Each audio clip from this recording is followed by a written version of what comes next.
দুটি ফিশিং বোটে থাকা ৭৮ জন নাবিক ও জেলেকে ফিরিয়ে আনা যায়নি ৯ দিনেও। বর্তমানে তারা আছেন ভারতীয় নৌবাহিনীর হেফাজতে। সবশেষ অবস্থা জানিয়ে মালিক পক্ষকে অডিও বার্তা পাঠিয়েছেন এক নাবিক। ফিরিয়ে আনতে সর্বোচ্চ চেষ্টা চলছে বলে জানিয়েছে সামুদ্রিক মৎস্য দপ্তর।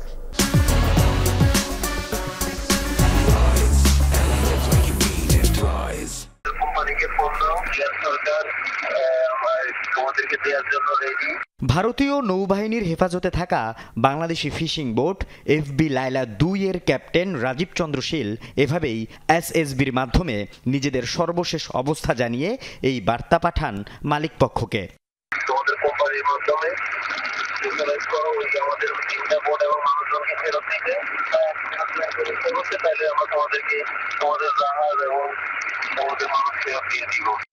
মেঘনা ৫ ও লায়লা ২ নামের ফিশিং বোট দুটির বর্তমান অবস্থান ভারতের উড়িষ্যার প্যারাদ্বীপে। ৯ দিন ধরে সেখানে আটকা ৭৮ জন নাবিক ও জেলে।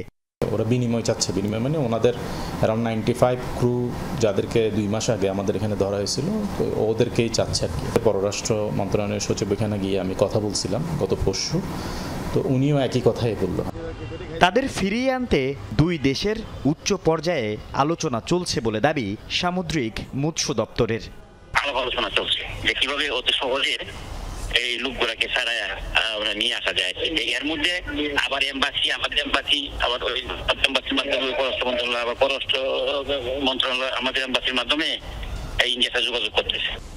সাগরে মাছ ধরতে গিয়ে আটক হওয়া এবং উদ্ধারে বিলম্বে হতাশ অন্যান্য বোটের জেলেরা।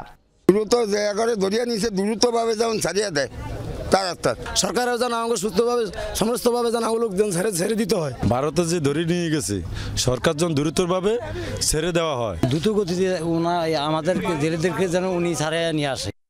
গত ৯ ডিসেম্বর খুলনার হিরন পয়েন্ট থেকে দুটি ফিশিং বোট সহ ৭৮ জনকে ধরে নিয়ে যায় ভারতীয় কোস্টগার্ড, পরে হস্তান্তর করে দেশটির নৌবাহিনীর কাছে। আল আমিন শিকদার, যমুনা নিউজ, চট্টগ্রাম।